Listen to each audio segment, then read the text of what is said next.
तुम्हा सर्व रसिक प्रेक्षकांचं मी आपल्या यूट्यूब चॅनेलमध्ये मनपूर्वक स्वागत करत आहे। तर आज आहे चतुर्थी।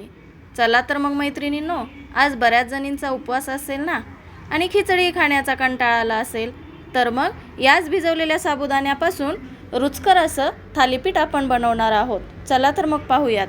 त्यासाठी मी भिजवलेले साबुदाणे, त्यात शेंगदाण्याचा कूट, हिरव्या मिरचीचं वाटण, चवीनुसार मीठ आणि बटाटे किसून घातलेले आहेत। दाखवल्याप्रमाणे मी सर्व मिश्रण एकत्र करून मळून घेतले आहे।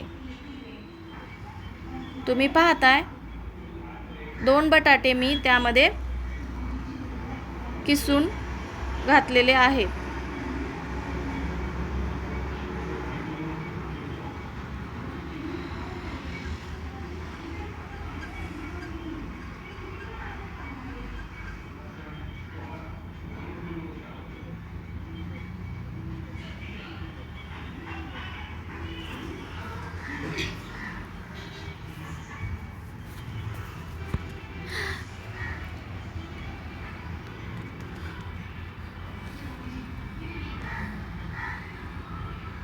आणि सर्व मिश्रण मी एकत्र मिक्स करून घेत आहे। चांगल्या पद्धतीने हे मिश्रण मिक्स केल्यानंतर दाखवल्याप्रमाणे त्याचं थालीपीठ थापून घेत आहे मी।